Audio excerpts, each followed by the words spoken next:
Bem, pessoal, então vamos começar as nossas aulas de número 3 e 4 da disciplina de didática oferecida pelo curso de licenciatura em pedagogia da FISE, Faculdades Integradas de Sergipe. Hoje é 8 de junho de 2020, segunda-feira, 19 horas, e hoje a nossa aula vai ser destinada a fazer uma introdução sobre a didática. Então a gente vai ver o que é didática, vamos ver um pouco da sua história e vamos conhecer alguns conceitos básicos dentro dessa disciplina. Então, para a gente começar, já que vamos falar sobre didática, uma dúvida vem em mente.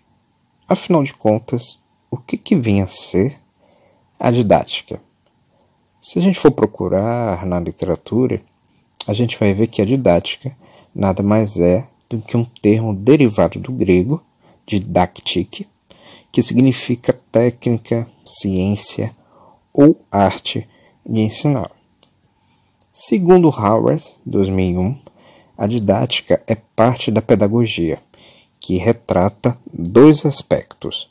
O primeiro aspecto, a atividade educativa, e o segundo aspecto, as estratégias necessárias para poder torná-la mais eficiente.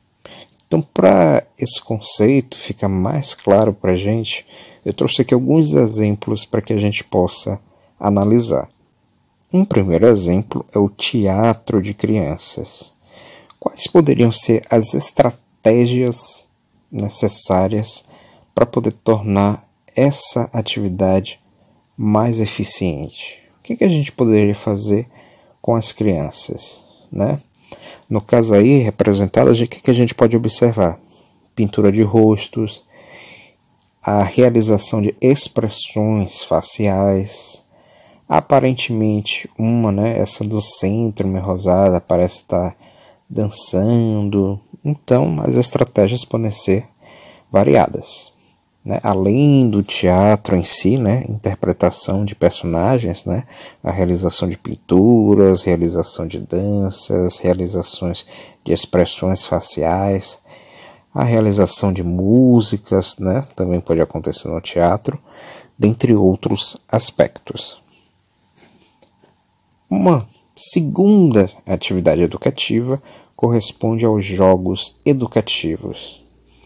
E eles são mais propensos e mais adequados, muitas vezes, a se realizar naquelas disciplinas que os alunos têm maior dificuldade para aprender. Então eu coloquei aqui um exemplo bem claro para a gente, que é a disciplina de matemática, Afinal de contas, quem é o aluno que normalmente vai bem em matemática? Muito raro, Eu mesmo não ia bem, não. Sempre me dava bem na disciplina de ciências. E quando tinha prova de matemática, eu sempre procurava uma semana antes aquele meu colega que era o CDF Matemática, para que a gente pudesse estudar juntos. Então, uma série de jogos educativos podem ser realizados para que o aluno possa aprender matemática de uma forma mais divertida. Não é mesmo? Então aqui na imagem, o que a gente tem representado? Então a gente tem os números apresentados e ao lado eles representados como símbolos. Símbolos esses que são essas esferas coloridas. Então a gente tem o número 1 representado por uma esfera, uma bola de cor amarela. O 2 por duas bolas de cores roxas. O 3 por três bolas de cores rosadas. O 4 por 4 bolas amarelas, o 5 por 5 bolas verdes, por aí por diante. Outra atividade educativa, a realização de simulado online, Para a educação infantil, isso pode até ser um pouco mais complicado de se realizar. Mas para as turmas mais avançadas, como o ensino fundamental, o médio, o ensino superior, isso já se mostra uma realidade. Vocês mesmos, alunos da pedagogia, se tiverem oportunidade, vocês podem participar de alguns cursos que estão ocorrendo nesse período de pandemia gratuito no site do Sebrae. Existem alguns cursos relacionados à área de educação que vocês podem cursar. E ainda existem cursos dentro do site do Instituto Federal de Rondônia. Também cursos gratuitos que vocês podem realizar relacionados à área da pedagogia. E esses cursos eles apresentam simulados com questões de marcar normalmente certo ou errado, que vocês podem e devem realizar para que vocês possam, ao final do curso, conseguir o certificado de conclusão do mesmo. Um outro tipo de atividade educativa que a gente pode utilizar é a comparação entre fotografias. E normalmente, quando eu dou aula para os meus alunos da pedagogia, da disciplina de geografia e história, normalmente eu sempre utilizo fotos em uma das aulas para que a gente possa ver justamente o processo de modificação histórica de um ambiente, assim como a modificação geográfica. Então aqui eu trouxe um exemplo de um barranco. Na parte de cima, o antes, a gente pode ver que ele apresenta grande quantidade de terra exposta, o que é um perigo em período de chuva, uma vez que terra exposta absorve a água diretamente da chuva e tende a desmoronar, principalmente nessa situação de barranco ao qual a gente está visualizando. Mais embaixo, o que a gente vê? A mesma região, mas não existe mais aquela terra solta do barranco. Esse barranco ele foi o que? Aparentemente foi colocado talvez um cimento ou um material mais grosso que agora não permite mais essa movimentação de terra, impedindo assim a ocorrência de deslizamentos. Então, além dessa mudança da paisagem, a mudança histórica, a gente poderia relacionar também a área das ciências, Ou será que a impermeabilização desse solo causa problemas para o ambiente? Será que causa problemas para os animais que vivem abaixo desse solo? A gente sabe que sim, Se tem uma minhoca que vive aí, ela vai morrer porque não vai ter mais como respirar. Mas isso certamente os pequenininhos não vão saber te dizer, Mas a gente pode fazer eles pensarem ao longo da disciplina. O alvo de estudo da didática se refere à chamada prática pedagógica, que é adotada pelo professor. E aí vem para a gente uma nova dúvida. No final de contas, o que é a prática pedagógica?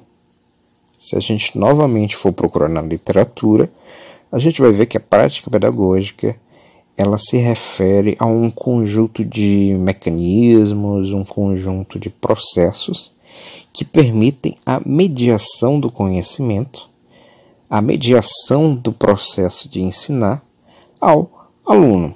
Então, resumindo, a prática pedagógica corresponde ao conjunto de valores, ao conjunto de estratégias aos quais você, professor, vai adotar ao longo de um semestre ou até mesmo ao longo de uma aula, a fim de fazer com que os seus alunos possam adquirir uma série de competências e habilidades específicas ao assunto ao qual você vai abordar em sua aula. Essa disciplina, a didática, ela busca estimular os futuros professores a fim de que busquem, por meio dos seus estudos, estratégias que os motivem a desenvolver junto aos seus alunos uma prática pedagógica reflexiva e ao mesmo tempo eficaz, que foi um dos aspectos que o Ednei falou para a gente durante a nossa aula no Zoom. E eu até acrescentaria um pouco mais, Eu, como avaliador do Ministério da Educação, um dos aspectos que eu avalio o curso, nas viagens que eu faço, é a utilização de estratégias inovadoras em sala de aula. Então, o que poderia ser essas estratégias inovadoras? A utilização da tecnologia, a realização de publicações junto aos alunos, que para alguns pode parecer até algo fácil, realização de publicações, mas não é tão fácil assim, tá bom? Inclusive, os dados que eu pedi para vocês preencherem na ficha de identificação que eu disponibilizei para vocês no Excel, vai ser justamente para uma ideia de publicação que eu quero fazer junto a vocês. Aí nas aulas futuras eu vou explicar melhor como será essa publicação. Então, se tudo der certo, ao final do semestre ou no semestre que vem, vocês vão ter um trabalho publicado junto com o professor Peralva. E isso vai contar muito para o currículo de vocês. Bem, a gente já sabe que a didática é a ciência que se destina a estudar o processo de ensinar.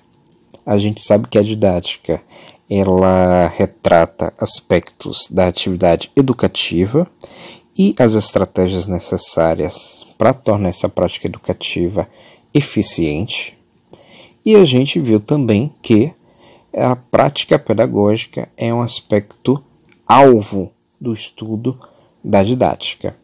E agora a gente chega em outro questionamento, que é: quais são os alvos principais de estudo da didática? Eles basicamente são 6. O primeiro alvo são as variáveis educacionais.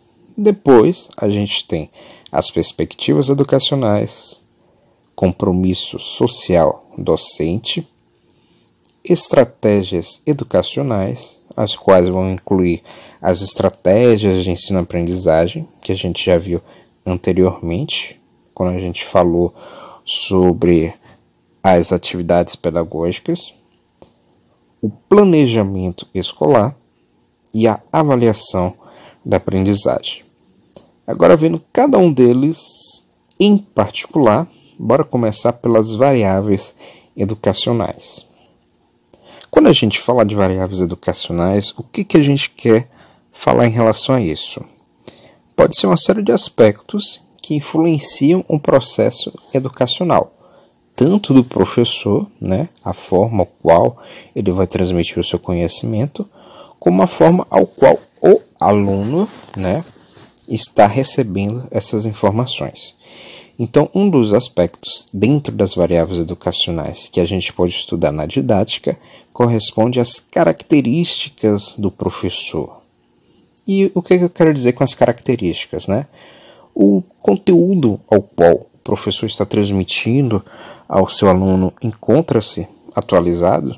O professor busca informações novas, mesmo que a disciplina que ele ministre seja uma disciplina contínua, uma disciplina que ele todo semestre ou anualmente ele ensina, ele ministra para os alunos, né? Então, se vocês forem ver, qual é a referência que eu estou utilizando nessa aula de hoje? É um livro de 2019, o ano do semestre passado.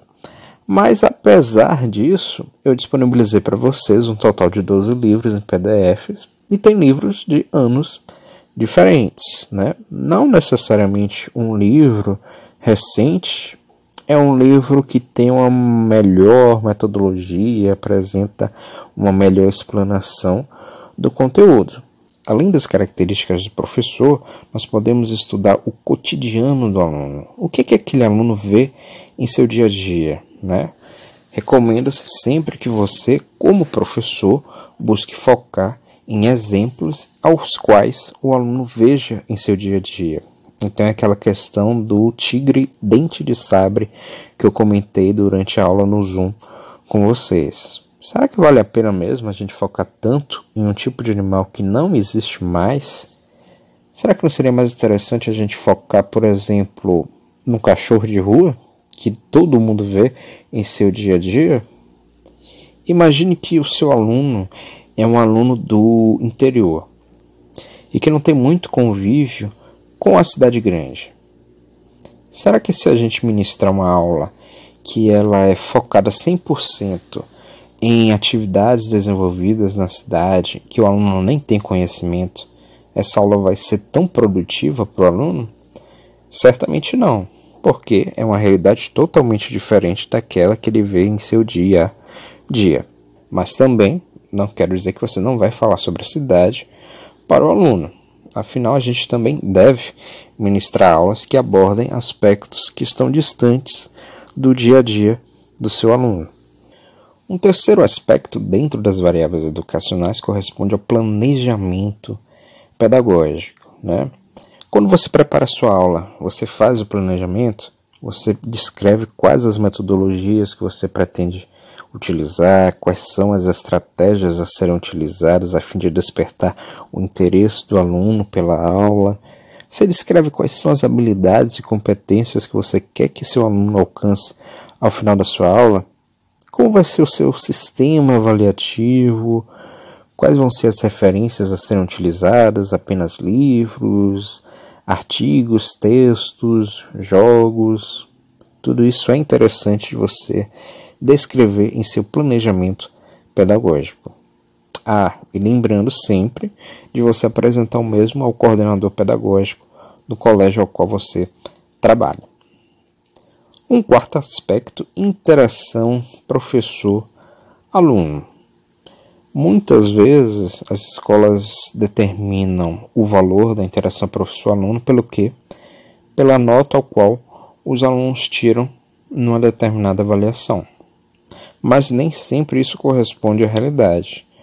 Afinal de contas, muitas vezes os professores apresentam uma boa relação com os alunos e em uma, duas ou poucas situações o aluno acaba se saindo mal. Normalmente, isso está relacionado ao quê?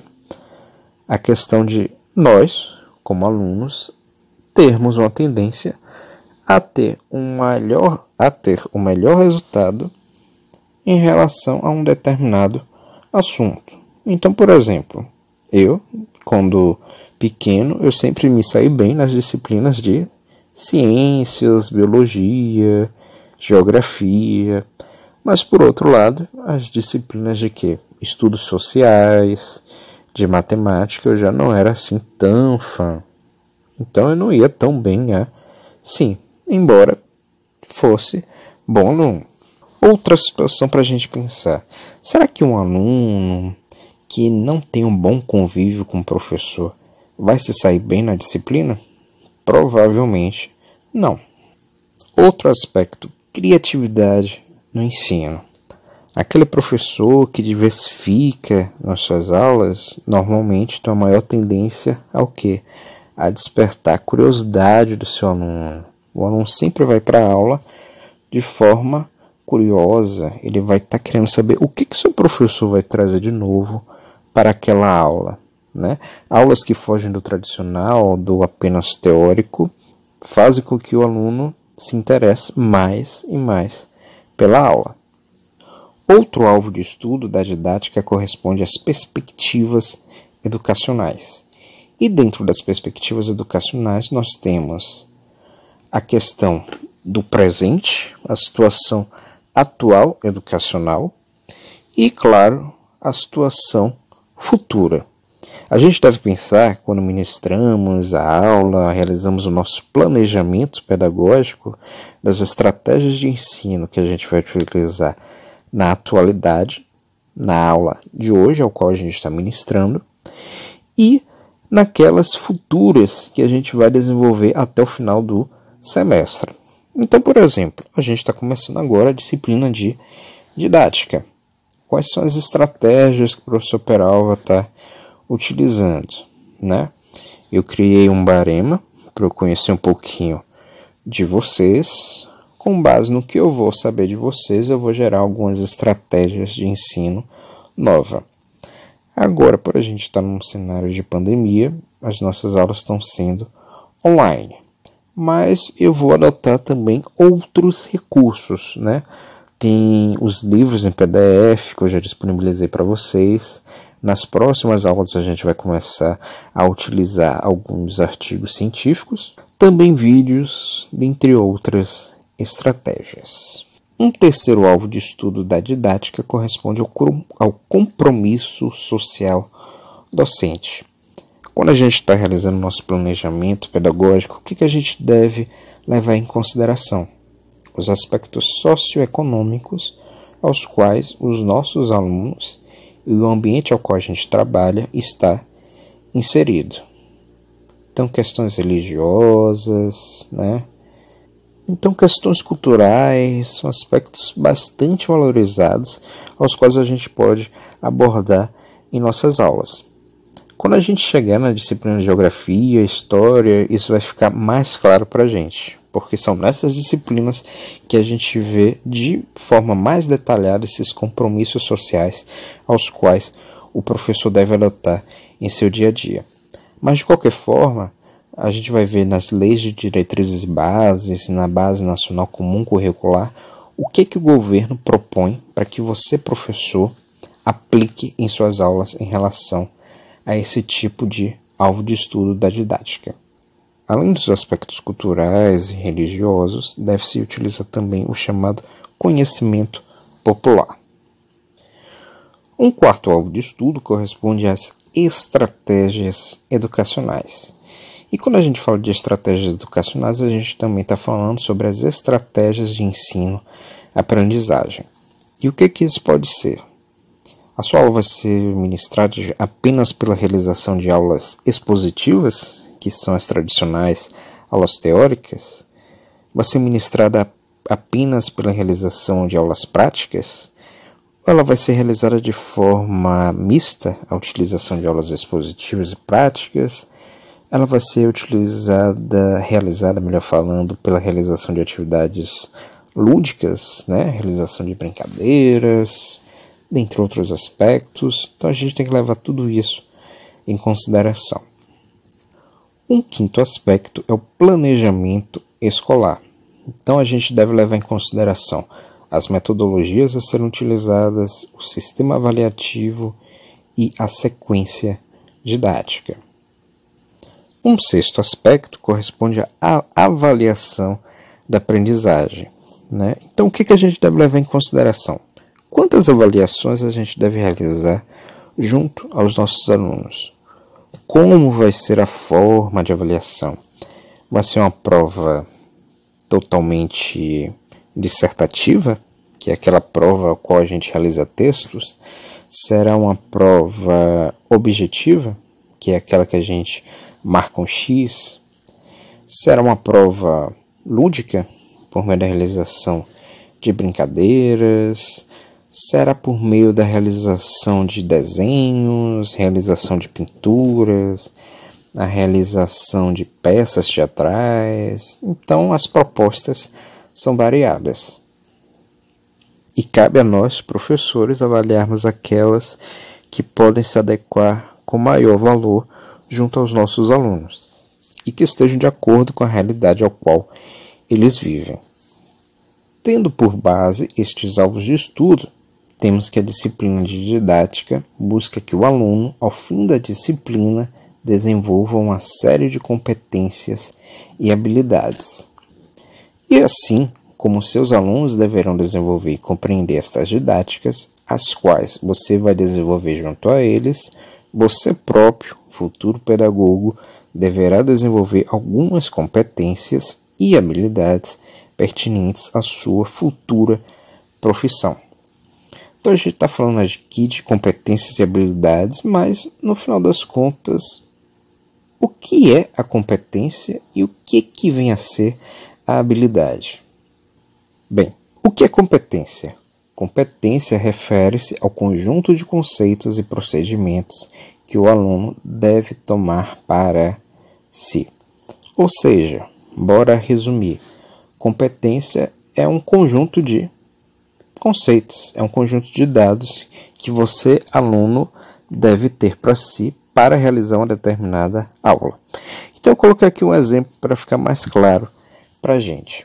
Digamos que a gente vai elaborar uma aula sobre plantas. Então, quais são as competências que a gente deve ter para desenvolver esse tipo de aula? Primeiro, se é uma aula sobre plantas, a primeira competência que devemos ter é o conceito de planta. Depois que a gente tem essa competência, qual é um segundo que a gente deve adotar? O que diferencia uma planta de outros seres vivos?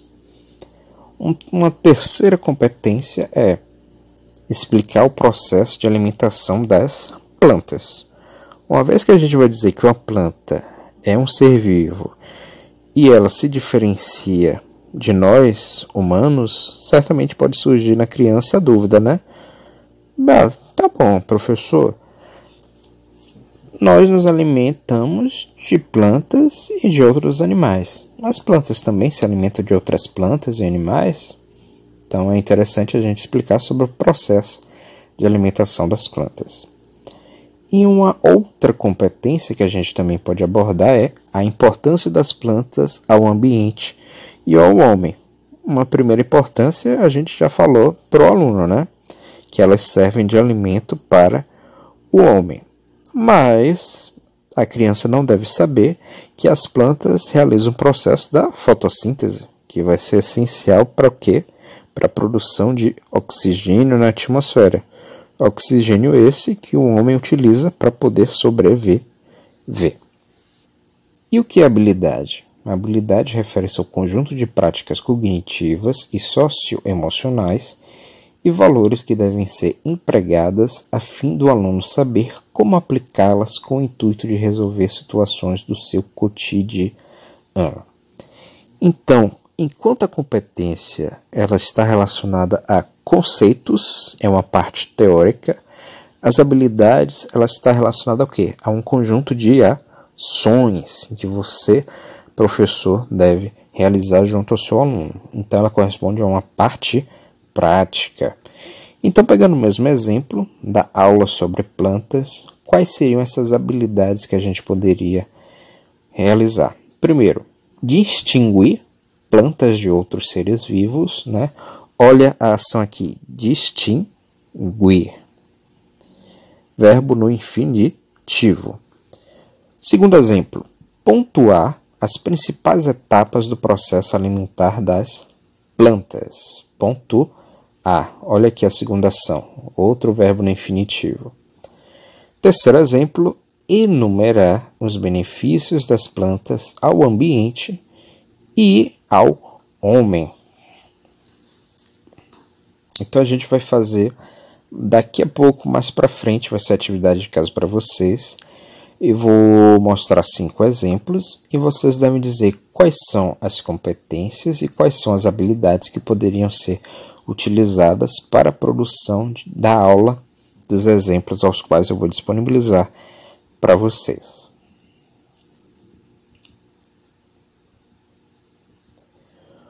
Portanto, tendo em mente esses dois conceitos, o que vocês acham? É correto afirmar que competência e habilidade são a mesma coisa? Tempo!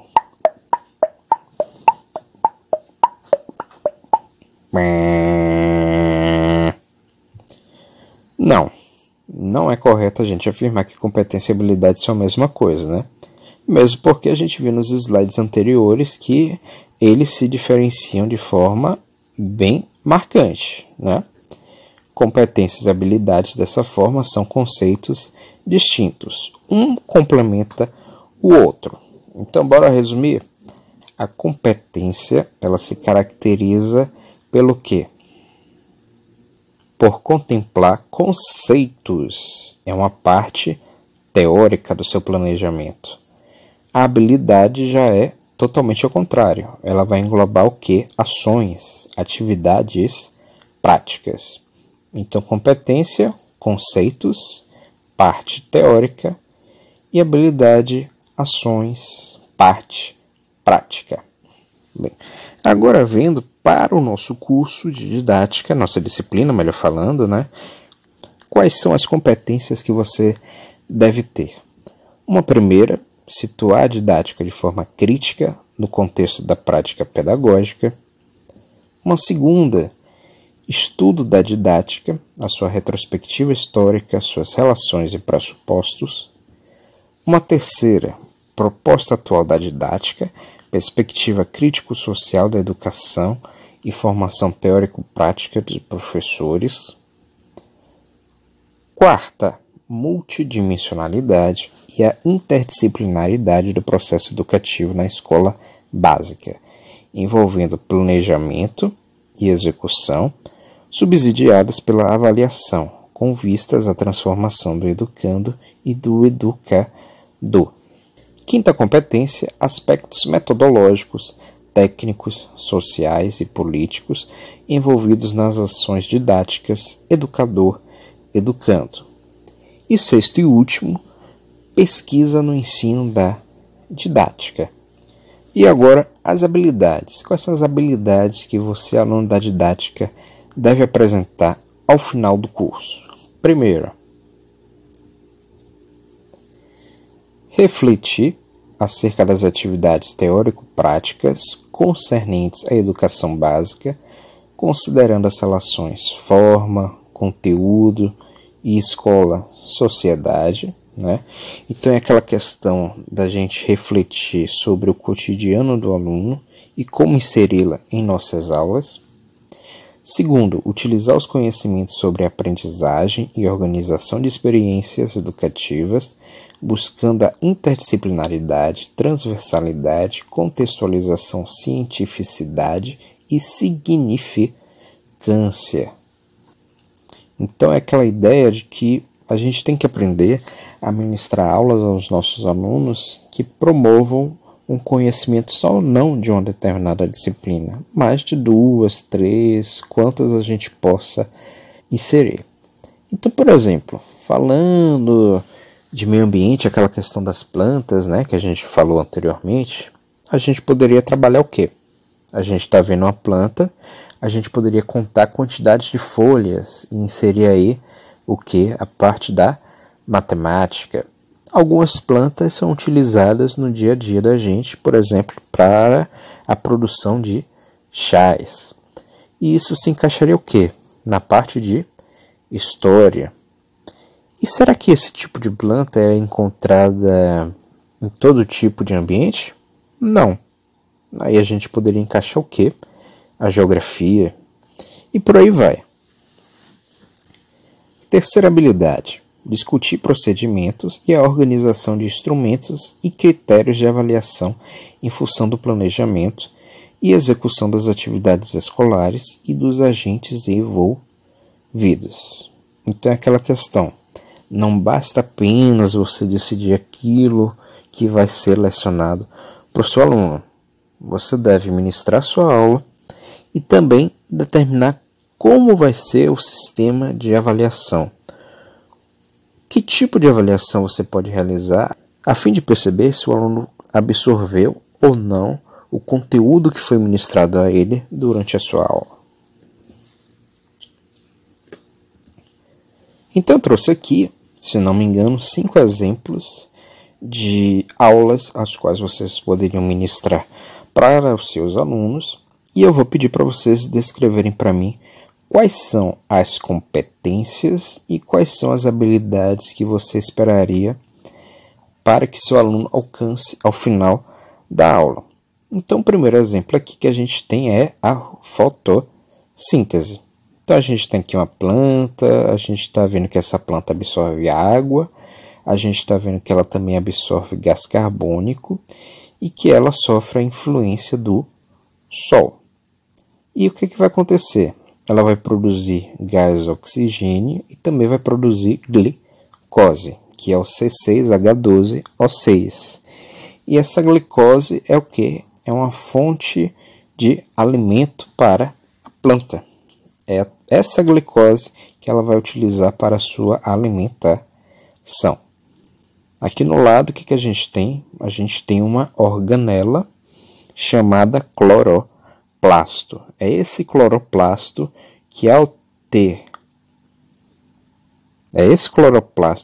ter contato com os raios solares vai permitir que ocorra o que? A produção do oxigênio, além da produção de glicose.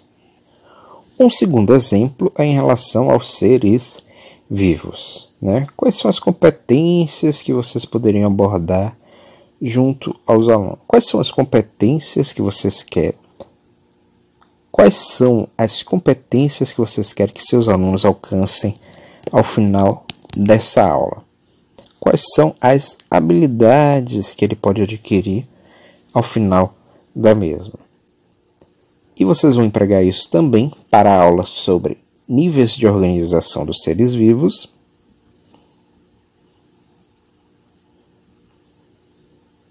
para uma aula sobre diferenças sociais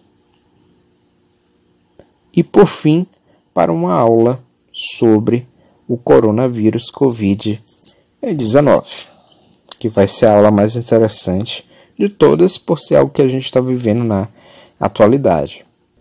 E agora a gente chega na parte do histórico dos estudos sobre didática, ao qual a gente pode dividir em dois grandes momentos. Um primeiro, que é a chamada didática instrumental, que ocorre com maior ênfase anteriormente ao século XIX, e um segundo momento, que é o da didática fundamental, que ocorre posteriormente ao século XIX. Então, como é que se caracteriza essa didática instrumental? Ela é baseada quase que unicamente na filosofia, sendo que ao final do século XIX começou a incrementar na mesma alguns conceitos da psicologia. O seu foco principal de atuação é em relação à formação dos professores e no processo ensino-aprendizagem. Outra característica marcante é o fato dela ser prescritiva e instrumental. Então é como se fosse uma grande indústria em que todos devem seguir um determinado padrão que é pré-estabelecido, não sendo permitido mudanças nesse padrão. Então, os conceitos aí estabelecidos, eles são considerados 100% certos, devem ser conceitos neutros, ou seja, não aceita a opinião do aluno, e eles são, desta forma, invioláveis. Os principais pesquisadores da didática instrumental incluem Husserl, Pestalozzi e Ebert. Mais recentemente, ao final do século XIX, começa a surgir a chamada didática fundamental. E a didática fundamental ela se baseia em conceitos da filosofia, assim como a didática instrumental realizava. Ela inclui em maior valor aos conceitos da psicologia e de forma massiva nos conceitos da biologia. Então a questão genética, a questão da evolução dos seres vivos, evolução do modo de pensar, ao qual vocês vão ver na disciplina de psicologia da educação, dentre outros aspectos. Então você já vê que a didática fundamental, ela já é o quê? Ela é mais maleável, né? Apresenta conceitos maleáveis e, consequentemente, as didáticas, né? As atividades, o projeto pedagógico que vai ser desenvolvido, ele é mais variável. Outra característica é que a didática fundamental permite a ocorrência de movimentos pró-reforma. Na realidade, foi graças a esses movimentos pró-reforma que o foco era uma didática atrelada às características da sociedade moderna, que permitiu que a didática fundamental ela se consolidasse e impedisse que a didática instrumental vigorasse como único tipo de didática. Os principais pesquisadores dessa didática incluem os estudos de Kandel e Libânio. Inclusive, se não me engano, 2 dos livros que eu disponibilizei para vocês são livros do Libânio. A história por trás do estabelecimento da didática é muito maior, mas aqui a gente vê então de forma mais resumida. Então, resumindo em miúdos, a gente divide a didática em 2 grandes períodos. Um primeiro, anterior ao século XIX, caracterizado pela didática instrumental, que é aquela que tem um aspecto rígido, não aceita mudanças, não é maleável. E o segundo modelo, que é aquele da didática fundamental, que é aquele que nasce no final do século XIX, que já é o contrário, é bastante maleável e baseia-se principalmente em estudos biológicos. A didática, então, quanto à sua história, pode ser dividida em 2 tipos. A didática instrumental, que é o primeiro tipo de didática que surgiu, sendo baseada na reprodução de conteúdos, metodologias e estratégias de ensino pré-existentes, ou seja, não aceita modificações, não aceita o novo. E o segundo, que é a didática fundamental, que surgiu posteriormente à didática instrumental, servindo para quebrar o padrão engessado de ensino adotado pela didática instrumental. Se caracteriza pela variedade de conteúdos, metodologias e estratégias de ensino relacionados aos aspectos socioeconômicos da sociedade. Aqui as referências utilizadas para a produção dessa aula. A gente tem o artigo do Cruz e do André, que é o Ensino de Didática, um estudo sobre concepções e práticas de professores formadores. Vocês podem jogar o nome aí no Google que vocês encontram. A gente tem um livro Didática Geral do Pereira, produzido agora em 2019, que eu já disponibilizei para vocês no grupo do WhatsApp. E a gente tem um livro do Santos, A Didática no Brasil, Sua Trajetória e Finalidade, que eu também já disponibilizei no grupo, para vocês realizarem o download e poderem estudar. Beleza? Bem, tem as referências de algumas não, das fotos que eu mostrei ao longo da aula, tá bom? E a gente finaliza assim a aula por aqui. Lembrando de vocês fazerem aquela atividade das competências e habilidades para aquelas 5 situações que eu disponibilizei para vocês. E na segunda-feira que vem, a gente corrige então essa atividade das 19 horas às 19h50 e depois eu disponibilizo para vocês a parte teórica da aula do dia, tá bom? Então, boa semana para vocês e até segunda que vem. Abraços, beijos, tchau!